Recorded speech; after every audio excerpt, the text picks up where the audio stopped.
All right, time now for Just South of Buffalo on the People's Newscast, and we are joined by one familiar face. Dr. Chris Mansour from Mercyhurst University joining us, and all your years focusing on cybersecurity. What is your latest reaction to this scam on the phones here?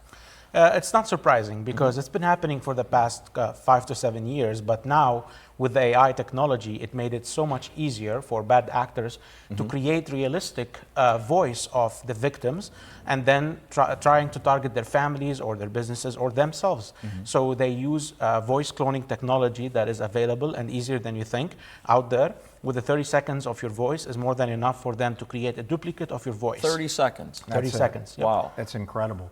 So how serious, Chris, do you think this can get?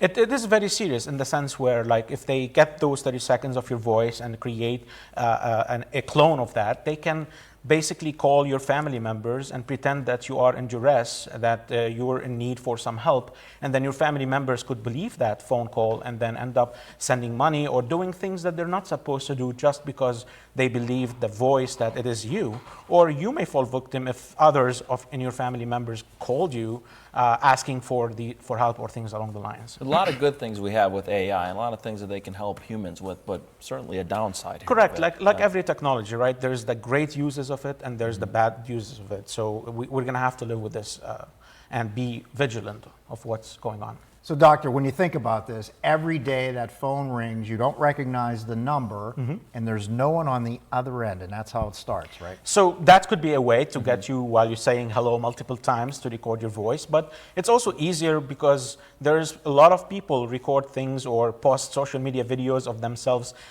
saying something on social media, or even you're leaving a voicemail for somebody, or your voicemail message when somebody calls you and you're not available to pick up. That is more than enough if it is long enough to be able to be cloned and create a clone of your voice. So how do you then take precautions against something like this? So as an individual, usually try not to share too much about in your voice, but it's difficult, I get it. But in general, so that you avoid these victims, trust your gut most of the time. Like, why would some family member call you from an unrecognized number? If it's an unrecognized number, maybe hang up and call them again through a trusted means. And ask yourself, why do they need to ask for these favors or these things that they want you to do in duress? Additionally, for example, have a safe password or a safe word that is trusted among you and your family members in cases where you can verify their identity when they're asking you things out of the ordinary. Wow. So yeah, don't rush, pause a moment and then think about it.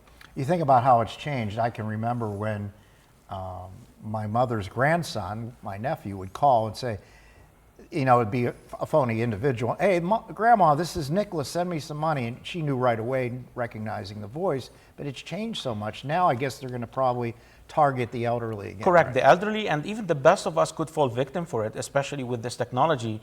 It's unbelievable, creating very realistic phone calls and very realistic voices of individuals.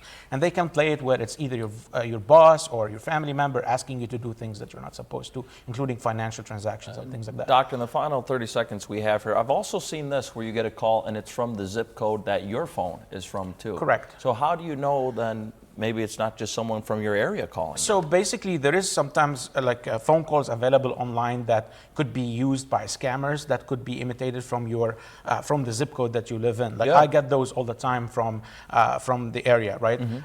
There's nothing you as an individual can do other than basically enabling the call screening technology that some providers give to their customers on their cell plan because they have flagged or noticed a behavior of certain numbers so that they'll block for you, or warning that this is a scam so that you're aware when you're interacting with a call or when you pick up. Careful out there, man. Dr. Chris Mansour, thanks so much. Great to see you again. Thank you.